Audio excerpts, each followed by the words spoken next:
ओम नमः सिद्धेभ्यः। ओम नमः सिद्धेभ्यः। ओम नमः सिद्धेभ्यः। मंगल में मंगल करन वीतराग विज्ञान नमो तार जाते भई अरहंतादिमान कर मंगल करिहूँ महा ग्रंथ करन के काज जाते मिले समाज सब पावे निज पद राज इस भव तरुका जानऊ मिथ्या भाव ताको कर निर्मूल अब करिए मोक्ष उपाय संतप्त मानस शांत हो जिनके गुणों के गान में वे वर्धमान मान जिन विचरे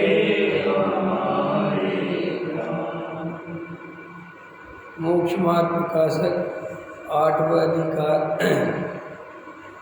अभी अपन पूज्य गुरुदेव श्री का प्रवचन सुन रहे थे, उसमें ये चर्चा आ रही थी कि पंडित टोडामल जी साहब ने वस्तु का जो स्वरूप है उसका बहुत सुंदर वर्णन किया है, लेकिन बहुत सारे पंडित विद्वान महाराज उसे अप्रामाणिक मानते हैं। ख्याल में है ना, जबकि वास्तव में वे स्वयं ही अप्रामाणिक हैं। जो टोडामल जी साहब को नहीं मानते उनकी तो बुद्धि खराब है। वास्तव टोडामल जी जैसे महापुरुष इस पंचम काल में अपने समक्ष प्रस्तुत हो गए और ऐसे मोक्ष मार्ग प्रकाशक जैसे महान ग्रंथ की रचना कर गए। ये तो कोई अपना सौभाग्य है कि अपन टोडामल जी की छत्र छाया में बैठे हैं। टोडामल जी साहब ने अपनी जान की बाजी दाव पर लगाकर अपने प्राण निछावर कर दिए इस मोक्ष मार्ग प्रकाशक के लिए, और लोग इसका विरोध करते हैं। उनकी तो बुद्धि खराब है। ख्याल में है कि नहीं? क्या जाने भी टोडामल जी साहब के बारे में, कुछ अता पता नहीं है। तो वही कह रहे थे गुरुदेव श्री कि बहुत सुंदर वर्णन किया है। फिर आगे बता रहे थे कि यह जीव अपने गायक भगवान आत्मा की दृष्टि नहीं करता और अपने को रागादि रूप संयोग रूप अनुभव करता है, जड़ की क्रिया का कर्ता भोक्ता मानता है। इसी के कारण यह मिथ्या दृष्टि रहता है। ख्याल में है ना? अब इसमें पॉइंट क्या ले रहे थे, वो पॉइंट ध्यान दो। स्वभाव के सन्मुख होकर, क्या शब्द था? स्वभाव के सन्मुख होकर ऐसा निर्णय करे कि मैं रागादि का कर्ता भोक्ता नहीं हूँ। ये वज्रसेन जी इसका मतलब क्या है? स्वभाव के सन्मुख होकर, शास्त्र के सन्मुख होकर क्यों नहीं लिखा? यह शास्त्रों से तो तूने अनंत बार निर्णय कर लिया है। कभी निश्चय वालों की सभा में बैठ जाता है तो मैं रागादि का करता नहीं, रागादि मेरे में नहीं, सब बोलने लगता है। और कभी व्यवहार वालों की सभा में बैठ जाता है तो बोलता है कि रागादि का करता मैं ही हूँ, ये तो मैं नहीं किए। तो वो सब शास्त्रों के भरोसे रोज निर्णय बदलता है, और अपना बदलता है कि नहीं बदलता? क्यों? क्योंकि हमने स्वभाव के सन्मुख होकर निर्णय नहीं किया। ख्याल में है ना? तो अपने जीवन भर क्या चलता रहता है? निश्चय व्यवहार, निश्चय व्यवहार। और फिर जैसी बात आई, जैसी चर्चा आई, अपन पे सामान्य लगते हैं, क्योंकि हमने अंदर जाके कोई निर्णय नहीं किया। अंदर जाके स्वभाव के सन्मुख हो गए और गहरे तत्व विचार में ये निर्णय करे, क्या वास्तव में रागादि मेरे स्वभाव में है? क्या रागादि मेरे स्वभाव के अंदर प्रवेश पाता है? ऐसा बैठ के विचार करो। देखो, रागादि रागादि में है, ज्ञान ज्ञान में, ज्ञान में रागादि झलकते हैं लेकिन स्वरूप में प्रवेश नहीं पाते। राग आदि का कर्ता भोक्ता मैं हूँ कि नहीं? ये जो अंदर परिणाम चल रहे हैं ये मैंने किए कि नहीं किए? अगर मैंने किए तो फिर देखो कि भाई कैसे किए, नहीं समझे? लेकिन अपन क्या है कि प्रभाव में आके बोलते हैं। जैसे अभी 2-4 लोग आपको ये सुनाने वाले मिले कि राग आदि का कर्ता जीव नहीं है, राग आदि का कर्ता जीव नहीं है, आगम से, तर्क से, युक्ति से वो सिद्ध कर देता है, तो आप कहने लगते हो हाँ सही कह रहे हैं आप, राग आदि का कर्ता मैं नहीं। फिर एक दूसरा आता है वो ये सिद्ध कर देता है कि राग आदि के कर्ता तुम ही हो। ये राग कोई दूसरा कर रहा है क्या? खंभे को राग होता है क्या? ये राग तुमने नहीं करा, तो फिर तुरंत उल्टा मान, हाँ सही कह रहे साहब, सही कह रहे, राग तो हम ही करते हैं। तो ऐसे कोई बैठ के शांति से निर्णय नहीं करता, आगम के अनुसार, तर्क युक्ति के अनुसार अपना निर्णय आए दिन बदलता रहता है। और आगम में तो दोनों तरह के कथन हैं, कहीं राग आदि का कर्ता जीव को कहा, कहीं राग आदि का कर्ता कहा, कहीं जड़ की क्रिया का कर्ता कहा, कहीं जड़ की क्रिया का कर्ता कहा। सो अब दोनों कथनों में ये गलती करता है कि कोई ऐसा समझा देता है कि जहाँ कर्ता कहा वहाँ व्यवहार है, जहाँ अकर्ता कहा वहाँ निश्चय है। सो फिर भी अपनी बुद्धि से, अनुभव से नहीं सीखता, फिर वहाँ ऐसे सीख लेता है कि निश्चय से आत्मा राग आदि का अकर्ता है और व्यवहार से करता है। तो वास्तव में क्या है? वास्तविकता क्या है? कि वास्तविकता यही है, निश्चय से करता नहीं है और व्यवहार से करता है, यही वास्तविकता है।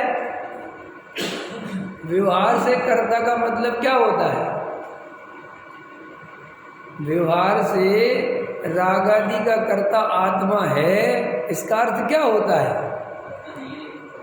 इसका अर्थ है कि कर्ता है नहीं, उपचार से कह रहे हैं, और निश्चय से करता है माने है, यही वस्तु का स्वरूप है। तो हम निश्चय से मान लें कि करता नहीं है, ये मान लो कि फिर हो जाएगा समझ? नहीं होगा।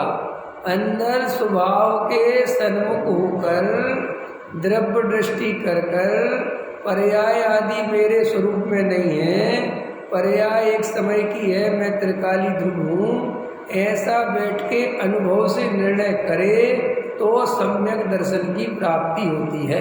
तो ऐसा ले रहे थे गुरुदेव कि वहाँ बैठ के अपना अभिप्राय पलटे। कहाँ बैठ के? अंदर बैठ के, बाहर नहीं।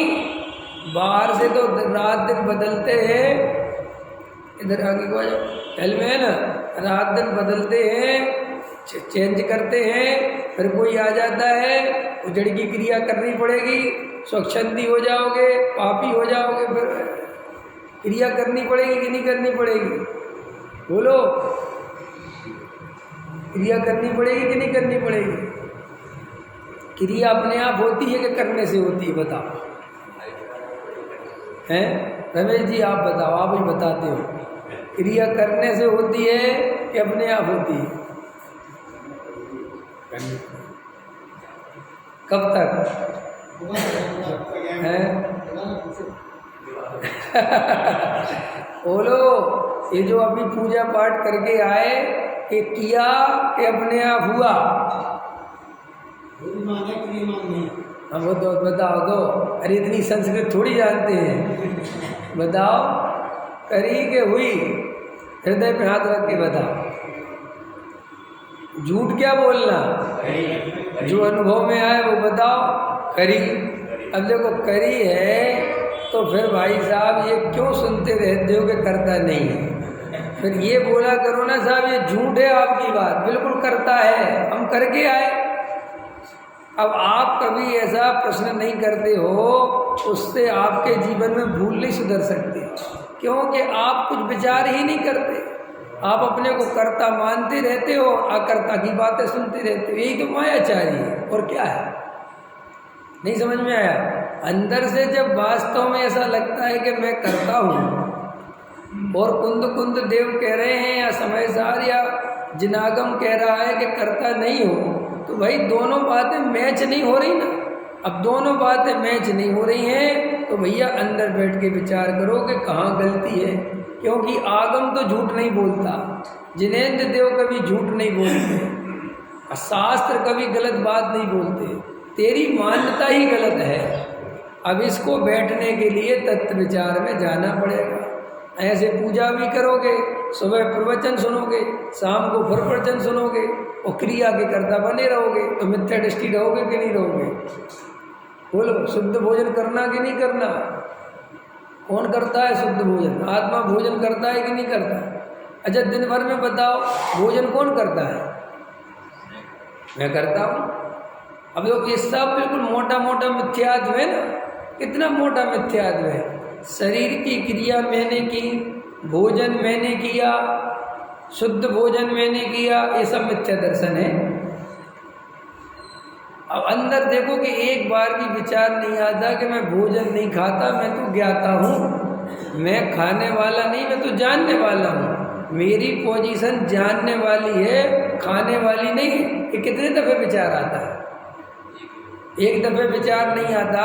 इसलिए हम कहते हैं आपसे कि आपका अंदर कोई तत्व विचार नहीं चलता, और आपके तत्व विचार नहीं चलता, हमें कभी सम्यक दर्शन की प्राप्ति नहीं होगी।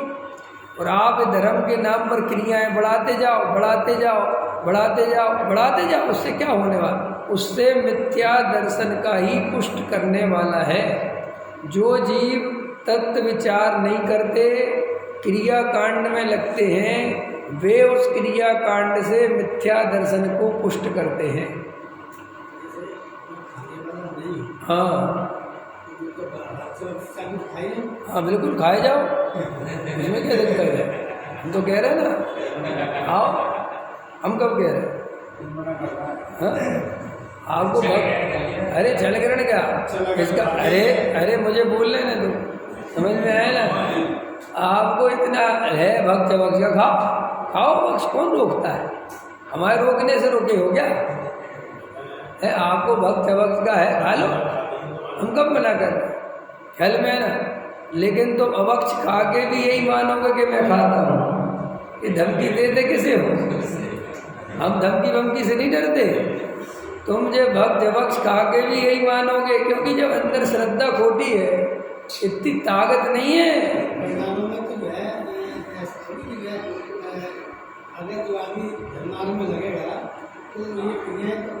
होंगे, हम तो कह रहे हैं ना, आप अपने आप होंगी, अपने आप होने दो ना। अंदर उसका कर्तापन चल रहा है, बीमारी तो वो है। नहीं समझ में आया? क्रिया आप समझे नहीं। आप क्रिया करते हो तो वो सारी ताकत क्रिया पे चली जाती है। क्रिया तो होगी ना, क्रिया होगी बोलते हो, लेकिन अंदर मान्यता है कि करनी पड़ेगी। पकड़ में आया? हम बोलते तो हैं कि भूमिका के अनुसार क्रिया होगी, लेकिन वो क्रिया होती नहीं है। अंदर मान्यता ये होती है कि करनी पड़ती है, अपने आप थोड़ी हो जाएगी। क्यों नहीं हो जाएगी? क्योंकि वो अपने आप तब होती हुई दिखती है जब अपनी ज्ञायक भगवान आत्मा पर दृष्टि हो। अगर वो दृष्टि नहीं हो तो क्रिया तो करनी पड़ती है, बिल्कुल परम सत्य है ये, करनी पड़ती है। माने अंदर यही चलता है कि करे बिना नहीं होगी।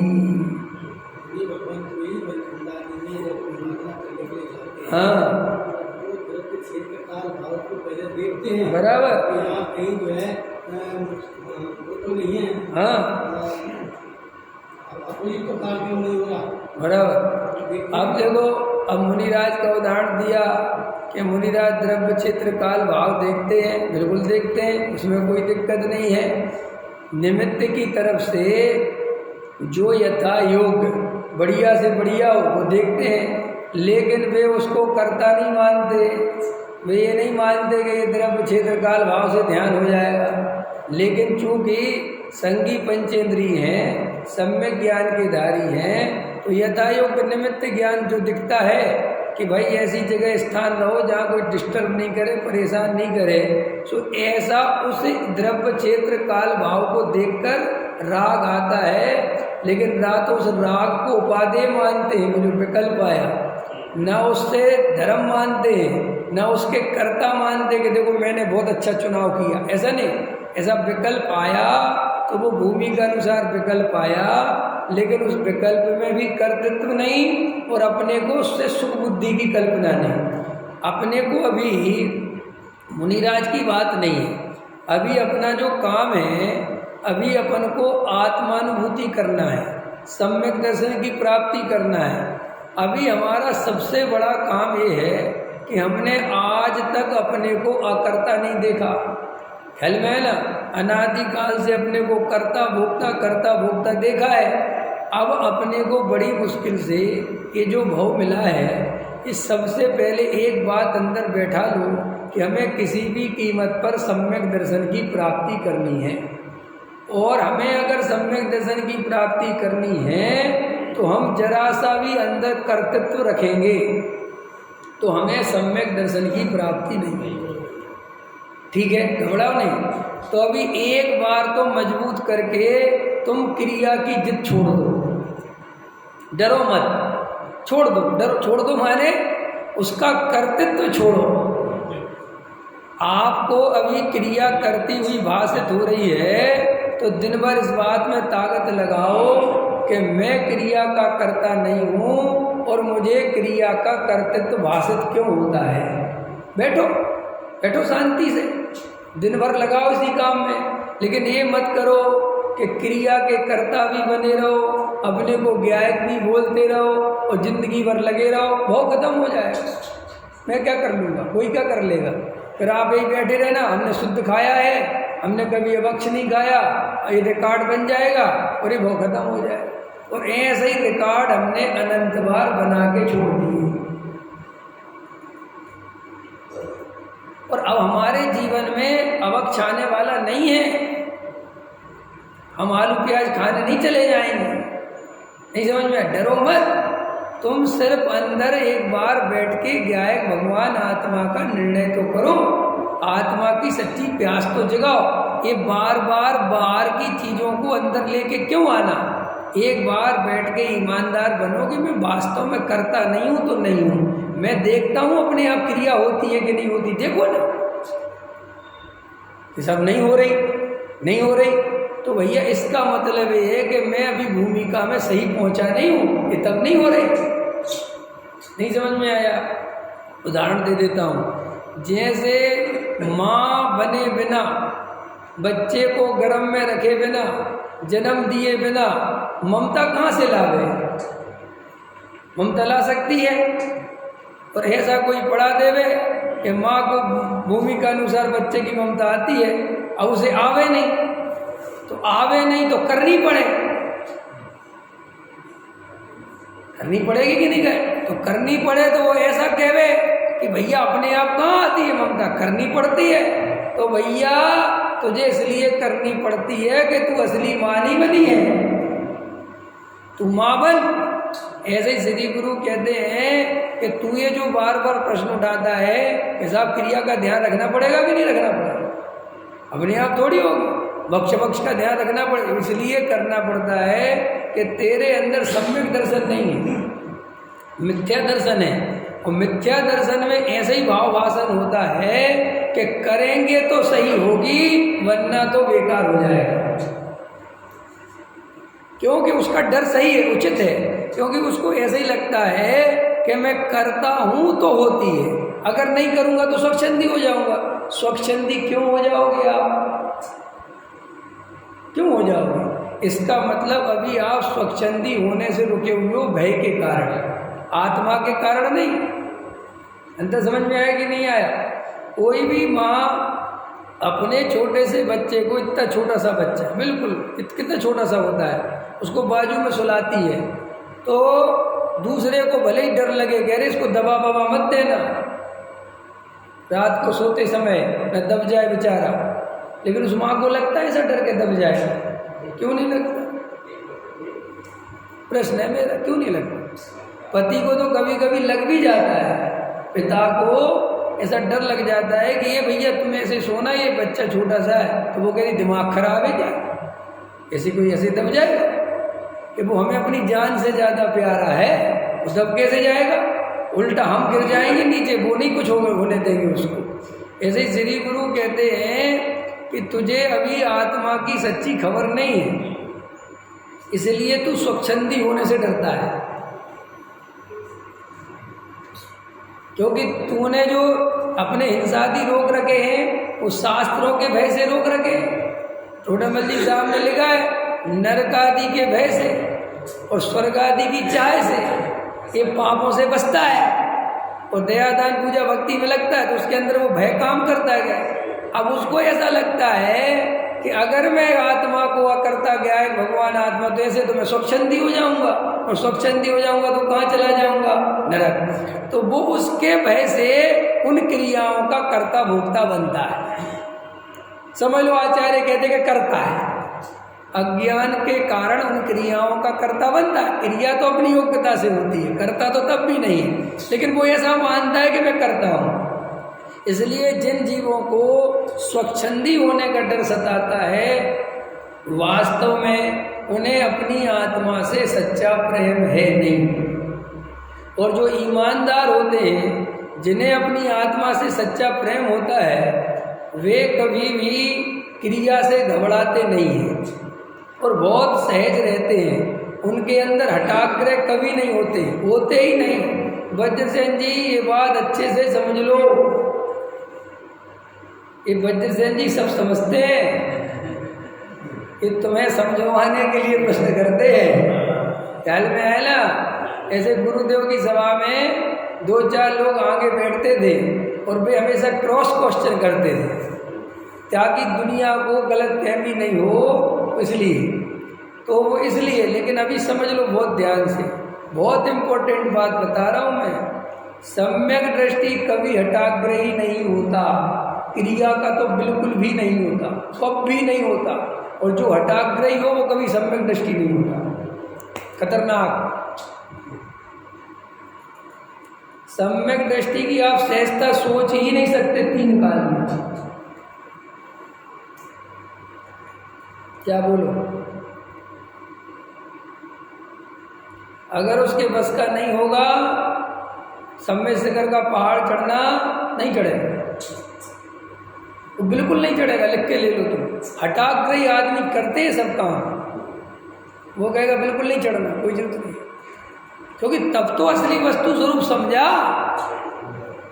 और आग उल्टा बढ़ा के 4 आदमी को परेशान करके सम्य शिखर का पहाड़ चढ़ेगा क्या? पूजा पाठ में भीड़ होगी, सबसे पीछे खड़ा हो जाएगा, किसी को धक्का मुक्की नहीं करेगा, कभी किसी में हटा मैं पहले भगवान उठाऊंगा, मैं पहले, कभी उसको ऐसे भाव आएंगे ही नहीं, क्योंकि वो तो अच्छे से समझता है कि क्या रखा है। भगवान को उठा सकते हो? उठा सकते हो भगवान? आज तक किसी ने भगवान को उठाया है? अरे बोलो, उठाने की लड़ाई क्यों करते हो? ये जो उठाने बैठाने की बोलियां लगती हैं, कभी गहराई से सोचा कि भगवान को उठाया जा सकता है? समोसण में कोई भगवान को उठाता है? अरे बोलो, कोई बैठाता है? तो फिर यहाँ उठाने के लिए क्या को मरे जाते हैं? अंदर विचार नहीं करते कि कौन क्या है। ये तो प्रतिमा है, और ये प्रतिमा की साफ सफाई के लिए, वेदी की शुद्धि के लिए यहाँ से उठा के यहाँ रखना, पर यहाँ उसकी प्रक्षाल करके वापस मार, तो व्यवस्था है भाई। भगवान को उठाया थोड़ी जाता है कि हमने अपने भगवान सिर पे बैठा ली, गजब हो गया। भगवान को सिर पे नहीं बैठाया जाता, वो तो व्यवस्था है। तो सम्यक दृष्टि ज्ञानी होगा, वो तुम्हारी किसी चीज में हठाग्रह नहीं करेगा, वो तो बहुत शांत सहज। तुम्हें ऐसा लगता है कि जितनी क्रिया खींचेंगे उतनी पूजा बढ़िया, और सम्यक दृष्टि की पूजा ये है कि जितनी सहजता, जितनी सरलता, जितना समता भाव अंदर रहे, उतनी पूजा। नहीं समझ में आया? जैसे मान के चलो सम्यक दृष्टि हो, समझना ध्यान से, खतरनाक, और भगवान को उठाना हो तो वो दूसरे से उठवा देगा, तुम उठा के रखो, वो कभी कुछ वो तो सोचेगा तुम्हें ज़्यादा खुशी मिलेगी, चल इसके परिणामों में निर्मलता है, क्योंकि उसको तो अंदर क्या है, भगवान आत्मा की पकड़ है। उसने तो सच्चा परमात्मा पकड़ लिया, खतरनाक है। उसने तो असली भगवान पकड़ लिया, वो नकली भगवान को पकड़ के इतना खुश नहीं होगा। लेकिन जो संसारी जीव हैं, जो बेचारे समझते नहीं हैं, बोलो बड़े बाबा की, बड़े सो पावे घटे सो घटावे, 1001 रुपया। जो पहला कलश डालेगा 2100 रुपया, 5100 रुपया, 11,000 रुपया। समझ में आया कि नहीं? पहला कलश तो सम्यक दृष्टि कहेगा लो जी मेरा लगोगे, ठीक है जल्द जाओ करो। वो ऐसे किसी क्रिया कांड में कभी फंसता ही नहीं। ये बता रहा हूं मैं खतरनाक, कोई नहीं बताएगा तुम्हें, क्योंकि ये कोई इसलिए नहीं बताता कि सबको अपनी अपनी दुकान बंद होने का डर सताता है। सबकी दुकानें चल रही ना हैं। अभी जाओ कुंडलपुर में, सुबह जाना, कभी देखना वहाँ कुंडलपुर क्या, जहाँ जाना हो वहाँ चले, सोनागिर में चले जाना, सब जगह दुकानें चल रही और कलश डालने वाले पगला रहे बिल्कुल। भैया मुझे तो कभी कभी लगता है जैनियों के मंदिरों को भी हिंदुओं का मंदिर बना दिया, ये पैसे के लालच में। ऐसे करते हैं भगवान, ऐसे करते, पता ही नहीं अनंत भगवान क्या है, नहीं समझ में आया। भगवान 10-10 बार पहुँचे जा रहे हैं, घिसे जा रहे हैं, प्रतिमा का वो पत्थर झड़ रहा है, लगे हैं वे, तो कोई अंदर विचार नहीं, क्या कर रहे हैं, किसके लिए कर रहे हैं। ये सब अज्ञानता के लक्षण हैं। सम्यक दृष्टि हठाग्रह नहीं करता। लिखो ये बात, सम्यक दृष्टि बहुत सहज होता है, मायाचारी नहीं करता। खाने पीने में मायाचारी, हरी खानी है भाई साहब को, और 4 आदमी ने कह दिया पंडित जी हरी नहीं लेते, हाँ बोले नहीं लेते, अब खानी है, लेकिन अब 4 आदमी आ गए पंडित जी करते करते, नहीं समझ में आया। अभी मैं वहाँ था ना इंदौर में, तो अष्टमी आई तो बोले पंडित शाम को तो लोगे नहीं आप, आज अष्टमी में हम तो लेंगे। नहीं समझ में आया कि नहीं यार, बोले ठीक है। पंडित तक कितना सरल है, कितना सरल है। हाँ बिल्कुल नहीं, क्यों लेंगे, अष्टमी को थोड़ी लेना चाहिए। अरे भैया चल अरे बात दे दो। और बेचारे शाम को काजू किशमिश मखाने हैं और पता नहीं क्या क्या ला के रख देते हैं, खाओ पंडित जी खाओ। और पंडित जी बढ़िया पी गए, हम शाम को भोजन नहीं लेते जी। एक ऐसा करना, एक बढ़िया शुद्ध दूध ले आना, शुद्ध माने सबसे गाढ़ा दूध। समझ में आया कि नहीं आया? बढ़िया प्योर, इतना प्योर अशुद्ध दूध नहीं मिलता जितना प्योर शुद्ध मिलता है। और खुद को तो लाना नहीं है, खुद को तो कोई मेहनत करनी नहीं है, मेहनत तो करेगा दूसरा। चढ़ जा बेटा सूली पे, भला करे भगवान। वो बेचारा भटकता फिर रहा है, 5-6 किलोमीटर 10 किलोमीटर लाता फिर रहा है। अब वो तो सेवा भाव मान के करता है, लेकिन अंदर ये छल ग्रहण करता है, अंदर इसके मायाचारी है। अरे भाई अगर शाम को इतने ही दूध पीना है, इतने ही काजू किशमिश खाने हैं, तो इसकी जगह मूंग की दाल की खिचड़ी क्या बुरी थी? है वो खा लेता मूंग की दाल। जिनागम में मूंग की दाल का खिचड़ी खाने का पाप नहीं है, जिनागम में तो राग का पाप है। सो राग तो तेरा डबल हो गया, नहीं समझ में। अरे एक बात, मूंग की दाल की खिचड़ी में राग ज्यादा है कि ड्राई फ्रूट्स और दूध पीने में, रबड़ी खाने में राग ज्यादा है? और सच्ची बात बताओ, धर्मात्मा को कैसा भोजन लेना चाहिए? धर्मात्मा को कैसा भोजन लेना चाहिए? आपसे पूछता हूँ, गरिष्ठ भोजन लेना चाहिए कि ऐसा भोजन लेना चाहिए जिसमें स्वास्थ्य भी नहीं बिगड़े, प्रमाद बिल्कुल नहीं आवे, शरीर हल्का फुल्का रहे? बोलो है? और जाके तथाकथित धर्मात्माओं के भोजन देख के आ जाओ तुम थाली, गारंटी दे रहा हूँ तुम घबराहट हो जाएगी। हो गया यार मैं रोज खा लूंगा तो मेरा क्या होगा? नहीं समझ में आया? सो ऐसी क्रिया कांडी सम्यक दृष्टि कभी नहीं करता, ऐसे छल कभी सम्यक दृष्टि नहीं करता, कोई हठाग्रह नहीं करता, बहुत सहज जीवन होता है। और जिनके जीवन में ये मायाचारी चल रही है, सहजता नहीं चल रही है, हाथी के दांत दिखाने के कुछ और खाने के कुछ, वे जैन धर्म को बदनाम करते हैं। इससे जिनागम बदनाम होता है, क्योंकि लोग ऐसी प्रवृत्तियां देखते हैं और कभी कभार उनका मायाचार पकड़ा जाता है तो उनकी धर्म के प्रति अश्रद्धा होती है। वो कहते तो ढोंगी है सबके सब। मैंने बताया ना कितनी बड़ी जिम्मेदारी है। इसलिए आप जो प्रश्न आता है आपके मन में कि स्वच्छंदी नहीं हो जाए, स्वच्छंदी नहीं हो जाए, तो ये स्वच्छंदी होने का डर तब तक सताता है जब तक आत्मा से सच्चा प्रेम नहीं होता। नहीं समझ में आया? हम तुम्हारे पास पैसे रख जाएं, भैया ले जाओ, अपने पैसे ले जाओ भैया, इसका मतलब क्या कि तुम बहुत घबराते हो, तुम डरते हो, तुम्हारे अंदर कोई कसाई भरी पड़ी ना, क्या दिक्कत है, रख जाने, अभी आगे उठा ले जाना। ये तुम्हें डर लगता है, भैया गिन के रखना, भैया नोट पूरे होने चाहिए। तुम्हारे अंदर कहीं ना कहीं तुम जो इतना ईमानदारी का डंका बजा रहे हो, इसका मतलब क्या अंदर कसाई है? उसमें क्या बात है? नहीं समझ में आया? तुम हर चीज में लगा लेना। ऐसे ही तुम्हें जो स्वच्छंदी होने का डर सताता है, वो इस बात की निशानी है कि तुम अंदर स्वच्छंदी हो। नहीं समझ में आया? स्वच्छंदी हो माने किसी भय के कारण रुके हुए हो, अंदर डर चलता है, इसलिए वो पाप का भय, पारे साहब इसका इतना बुरा फल आएगा, इसका इतना बुरा फल आएगा, मुझे परिणाम नहीं करना।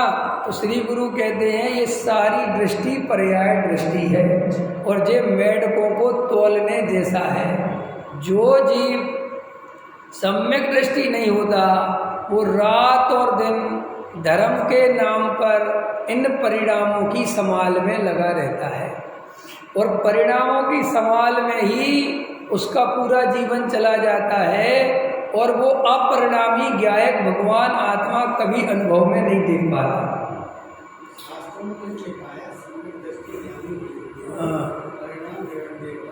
बराबर है, बराबर, बहुत अच्छा। परिणाम बिगड़ने का भय रहता है, माने इस पे प्रवचन है, परिणाम बिगड़ने का भय अभी किया था 10-5 दिन पहले प्रवचन था कि भाई परिणाम बिगड़ने का भय का अर्थ समझो। ये अर्थ पता नहीं है। जिस आदमी के पास 1 लाख रुपया हो, कितना रुपया हो, तो उसे 10 लाख रुपए चोरी हो जाएगी, चिंता करना चाहिए? क्यों नहीं करना चाहिए देवेंद्र जी? 1 करोड़ की कर ले। नहीं समझ में आया उदाहरण? आदमी के पास कितना है और चिंता कितने की कर रहा? 10 लाख की। क्या 10 लाख चोरी नहीं हो जाए? 10 लाख चोरी नहीं हो जाए तो मूर्ख है। मानोगे मूर्ख नहीं कि भाई जब तेरे पास 1 लाख रुपया है तो तू 10 लाख चोरी हो जाएगी कि चिंता क्यों करता है? जो है उतना तो कर। ऐसे ही जिसके पास 10 लाख है वो 1 करोड़ की चिंता करे तो मूर्ख है। ऐसे श्री गुरु कहते परिणाम बिगड़ने का भय का अर्थ ये है कि तू पहले ये तो देख कि कौन सा परिणाम तेरे पे लागू पड़ रहा है। अब अभी तुम हो मिथ्या दृष्टि और चिंता कर रहा एरिया समिति की।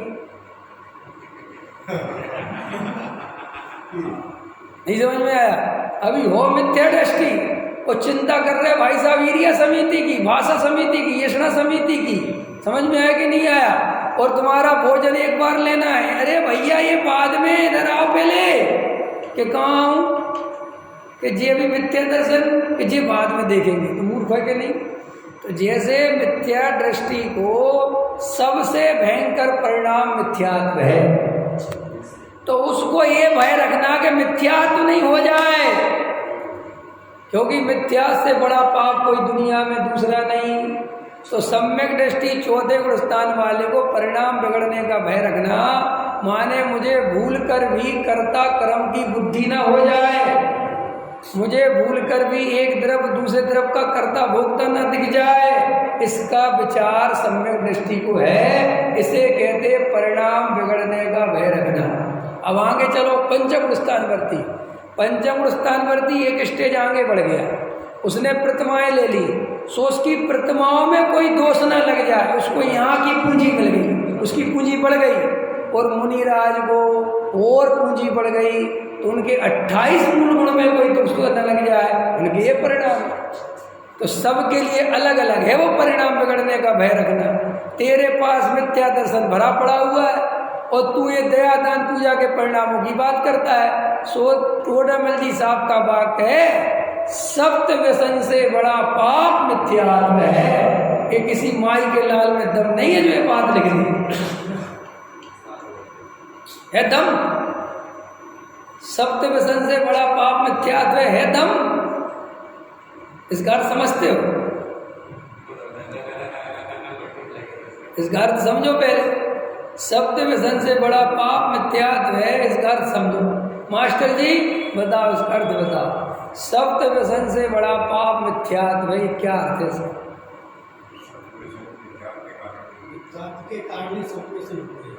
हम तो कह रहे ये तो तुमने वहां से घुमाया, हम तो इधर से घुमा रहे। हम तो कह रहे तुम तो सप्त व्यसन से बड़ा पाप मिथ्यात्व, इसका अर्थ करो। इस लाइन का अर्थ बताओ, किसके कारण क्या होता है वो छोड़ो अभी। इसका अर्थ पता, जुआ खेलने से बड़ा पाप मिथ्यात्व है, चोरी करने से बड़ा पाप मिथ्यात्व है, वेश्या के साथ रमण करने से बड़ा पाप मिथ्यात्व है। अब बोलो क्या थोड़ा करेंगे ये काम होने सारे?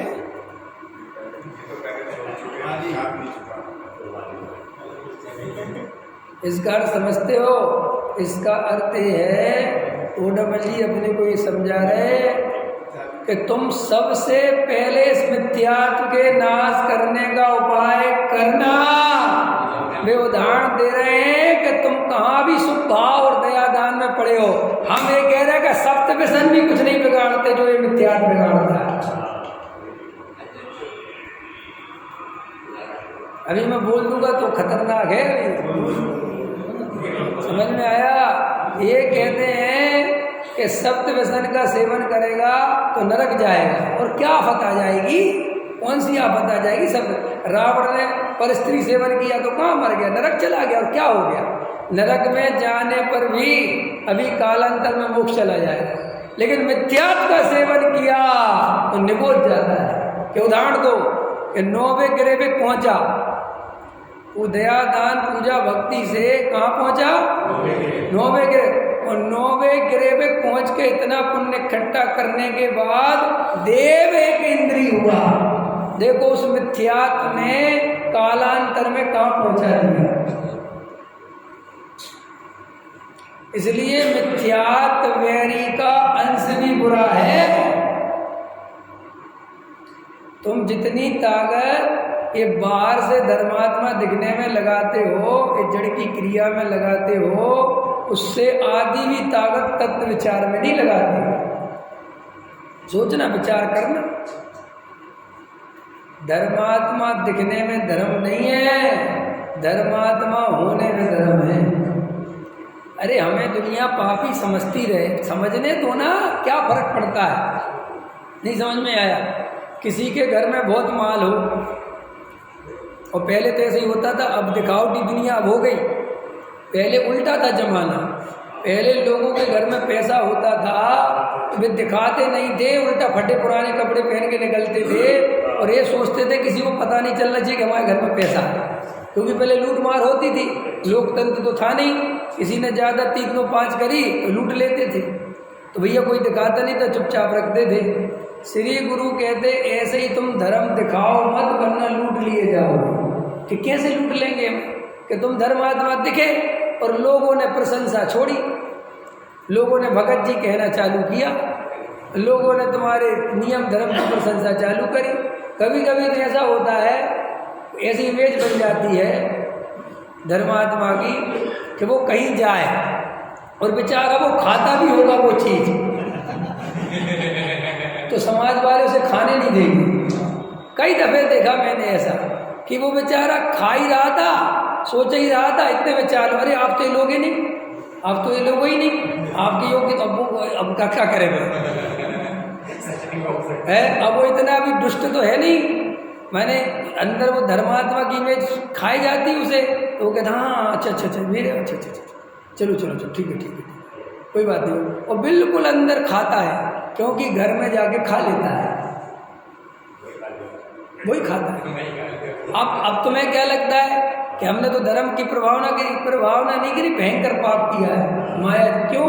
ऐसी प्रभावना कौन से शास्त्र में लिखी है कि घर में खाओ और बाहर दिखाओ कि हम नहीं खाते? ये तो पाप है, महापाप है। अरे जो जैसे हो वैसे रहो। और फिर तुम्हें जब अंदर कसाय है, देखो अपने यहाँ जैन धर्म कितना वैज्ञानिक है कि अपने यहाँ 8वीं 9वीं प्रतिमा तक घर में रहने को कहा। बताओ कितनी बड़ी बात है।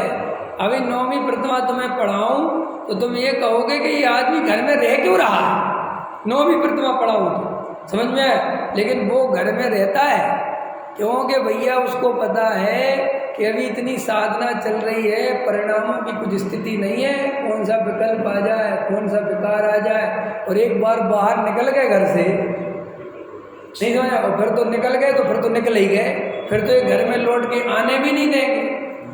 इसलिए वो शांत होकर रहता है भैया, अपना पैसा कमाता है, ब्रह्मचारी। हाँ, और आज तो 7वीं प्रतिमा वाले ब्रह्मचारी दिखाई नहीं देते, पहली प्रतिमा वाले ही नहीं दिखते, लेकिन ब्रह्मचारी हैं और घर छोड़ दिया। ख्याल में है कि नहीं आया? और कोई पता नहीं कि अपन जिनागम के विरुद्ध कार्य कर रहे हैं कि आगम की आमना के अनुसार चल रहे हैं। जिनागम में ये आमना है ही नहीं। जिनागम की आमना तो बहुत ऐसी है कि 7वीं 8वीं 9वीं प्रतिमा तक घर में रहे, शुद्ध सात्विक भोजन करे, और वो ही मुनिराजों को आहार देता है। इसलिए व्यवस्था फैल नहीं होती थी। अब क्या हुआ कि जिनको आहार देना था मुनिराजों को, वे खुद ही आहार लेने लगे, तो सारा बोझा आ गया गृहस्थों पे। सो कहते कि वैसे श्रावक नहीं बचे, इसलिए वैसे मुनि नहीं बने। अरे भैया गजब करते हो, श्रावक किसे कहते हैं? गृहस्थ का नाम श्रावक नहीं है, पता है आपको? हमारे यहाँ गृहस्थ को श्रावक नहीं कहते, ये तो अपन बहुत उपचार से कहते थे कि जे हमारे श्रावक है। श्रावक का अर्थ होता है 5वां गुणस्थान। श्रावक की 11 प्रतिमाएं, क्या शब्द है? कहीं ऐसा लिखा गृहस्थ की प्रतिमाएं, क्या लिखा? श्रावक। श्रावक माने सम्यक दृष्टि 5वां गुणस्थानवर्ती जीव। हम सब तो अभी गृहस्थ हैं, नहीं समझ में आया? तो हमसे कंपैरिजन क्यों करते हो मुनिराजों का? मुनिराज की असली व्यवस्था तो वे जो संगों में रह रहे हैं उनको बनानी थी, लेकिन सारा बोझ किस पे डाल दिया? वो आलू खाने वाले पे। नहीं समझ में आया? किस पे डाल दिया? अब वो बेचारा वो क्या करे, बताओ, उसकी क्या गलती? अब वो कुछ आता पता तो उसे है नहीं, तो फिर वो 2 आदमी सुबह से आते हैं, पता है कुछ के नहीं, वे 2 आदमी सुबह से आते हैं, पानी छनवाते हैं, सारी व्यवस्था, सारा चौका सेट करवाते हैं। फिर आजकल तो पैड हो गए चौका लगाने वाले, आपको नहीं पता? अब ऐसे सिस्टम बन गए बड़े बड़े संघों में कि 10-20 औरतें चलती हैं। समझ में आया कि नहीं आया? वे सारा चौका लगाती, उन्हें महीने की सैलरी मिलती है, और वे जो जिस घर वाले हैं उनको खड़ा कर देते, बस कि तुम दे देना, बनाने की जिम्मेदारी हमारी। समझ में? तो वो दे देते हैं। अब ये चल रही है व्यवस्था। अब वास्तव में ये तो व्यवस्था है नहीं। अब वो गृहस्थ बेचारा जब उसकी भूमिका है ही नहीं तो वो कहाँ से समझेगा? ख्याल में है कि नहीं आया? और कभी भी उद्दिष्ट भोजन वो नहीं दे पाएगा, वो तो उद्दिष्ट त्यागी हो ही नहीं सकता, क्योंकि वो ऐसा शुद्ध खाते ही नहीं है। तो वो तो भैया पैसा शुद्ध उनके लक्ष्य से ही बनाएगा, ये वस्तु का स्वरूप है। इसलिए अपने को गहराई से समझना कि अपने को भैया जैसी अपनी स्थिति है वैसे रहना। किसी को ज़्यादा जल्दी धर्मात्मा दिखाने की कोशिश मत करना, वरना बाद में तुम परेशान होगे, क्योंकि अंदर राग रहेगा, कसाय रहेगी, और अभी भावुकता में कुछ का कुछ बोल दोगे और बाद में वैसा नहीं करोगे तो फिर तुम्हारी हंसी बनेगी। इसलिए जल्दी नहीं दिखना, शांत रहना, अपना पैसा किसी को नहीं दिखाना। लोग अब आजकल ये हो रहा है कि लोन की गाड़ी, लोन का मकान, लोन की दुकान, नहीं समझ में आया? और बाबूजी बाहर से दिख रहे हैं बिल्कुल जेंटलमैन, और अंदर भयंकर परेशान, नहीं समझ, और अंदर परेशान चल रहे हैं। और बाहर से लोग समझ रहे बाबूजी के पास तो बहुत पैसा है, बाबूजी तो हर 2-3 महीने गाड़ी बदल रहे, और अंदर ही अंदर खोखलापन चल रहा है। तो क्या होगा? बाद में डिप्रेशन में चला जाएगा, आत्महत्या कर लेगा, या कुछ बिगड़ जाएगा, फिर रोएगा बैठ के। इसलिए काम ऐसे मत करो कि खुद भी हंसी के पात्र बनो और तुम्हारे निमित्त से जिनागम भी हंसी का पात्र बने। अपने को तो वज्रसेन जी परिणाम बिगड़ने का भय रखना समझ गए आज। अब किसी से मत पूछना, नहीं पूछना तो कोई पंडित है उससे पूछना, है ना? बताओ परिणाम बिगड़ने का भय का अर्थ क्या है? ये जब टोडामल जी साहब ने लिखा तो मेरे पास आज रह रहे कि प्रश्न आ जाते, सब टोटा मैंने लिखा परिणाम पकड़ने का बहरा कर, और आप तो कहते परिणाम का करता कुछ है नहीं। अरे मैंने कहीं तो बड़ा परेशान करते, नहीं समझ में आया मुझे। रोज आके मैंने कहा इस पर देखने दो तो क्या है, जब उस पर गहराई से चिंतन करा तो ये निकल के आया कि अरे परिणाम माने मिथ्यात्व भी तो परिणाम है। नहीं समझ में आया, ये भी तो सबसे बड़ा परिणाम है। तो भाई अपने को तो ये मिथ्यात्व नहीं होना चाहिए। ख्याल में आया कि असली जड़ तो यही है बीमारी की, है ये पीछे की क्या बात करना। जब अपनी मूल में ही भूल पड़ रही है तो अभी क्या पत्तों पे पानी देना, क्या फायदा। जड़ में पानी दो, अंदर बदलो। तो देखो अब स्वच्छंदी होने का भय निकाल दो। कोई अपन स्वच्छंदी फुच्छंदी होने वाले नहीं है कि साहब हो गए तो हो जाना, क्या आफत आ रही है। खा लेना जो दो चार चीज़ें खाने का मन करे, और क्या तुम स्वच्छंदी के नाम पे दूसरी शादी तो कर नहीं सकते, क्योंकि वो तो तुम में दम नहीं है।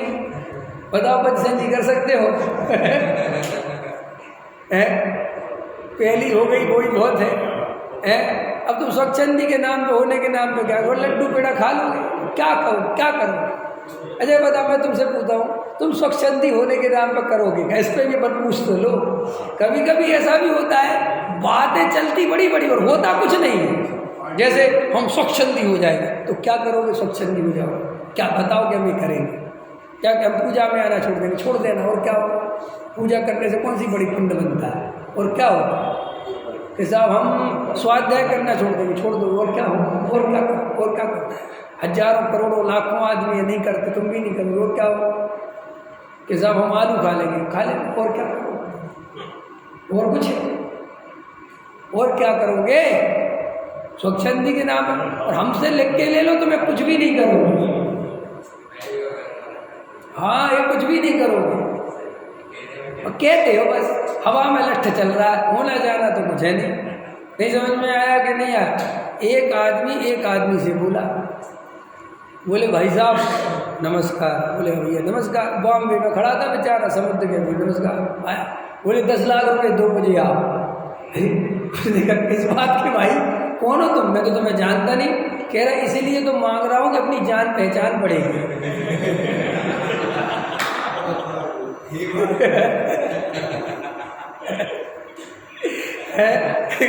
बोलो ऐसा नहीं हो रहा, कोई स्वच्छंदी हो जाए तो ये स्वच्छंदी हो जाओगे तो क्या हो जाए कि वो तो होगा तो कुछ नहीं। तो काय को बार बार वो धमकी देते हो स्वच्छंदी हो जाएंगे, स्वच्छंदी हो जाए।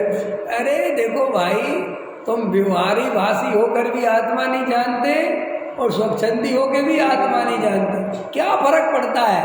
व्यवहार के नाम पे मरे कि निश्चय के नाम पे मरे तो दोनों ही कंडीशन में। असली तो आत्मा का अनुभव किया हो तो बात करो। तुम निश्चय वालों के ग्रुप में शामिल हो कि व्यवहार वालों के ग्रुप में शामिल हो, इससे बहुत फर्क नहीं पड़ता। कोई ग्रुप तुम्हारा कल्याण करने वाला नहीं है। मेरा कल्याण मुझे ही करना पड़ेगा। तुम चाहे गुरुओं के जितने पैर दबा लो, कोई गुरु तुम्हारा कल्याण करने वाला नहीं है। शांति से, जैन धर्म भावुकता का धर्म नहीं है। जैन धर्म बुद्धिमान लोगों का धर्म है। कल समय सार की क्लास ली थी ना दांत में, तो उसमें आई थी गाथा 96 में, कुंद कुंद देव की मूल गाथा में लिखा है कि मंद बुद्धि को धर्म समझ में नहीं आता। ये लिखा है, ये मंद बुद्धि है, अज्ञान है, इसलिए इसके कर्ता कर्म की प्रवृत्ति नहीं टूटती। ये मूल गाथा कल अपन ने पढ़ी थी रात। अब समझ गए आप? अभी अपन आज मोक्ष मार्ग प्रकाशक नहीं पढ़ पाए, कोई बात नहीं। इतनी चर्चा अपने को क्लियर करनी, समझना, अपने स्वभाव के सन्मुख होना, उसके सन्मुख होकर अंदर में जो रागादि विकारी भाव हैं ये अपने स्वरूप में नहीं है, ये इसके कर्ता भोक्ता में नहीं हूँ, इससे भेद ज्ञान करना और द्रव्य की दृष्टि करना, इससे अपना अभिप्राय पलटेगा और सम्यक दर्शन की प्राप्ति होगी। यही सम्यक दर्शन का एकमात्र सच्चा उपाय है और सारे उपाय झूठे हैं। सहजानंदी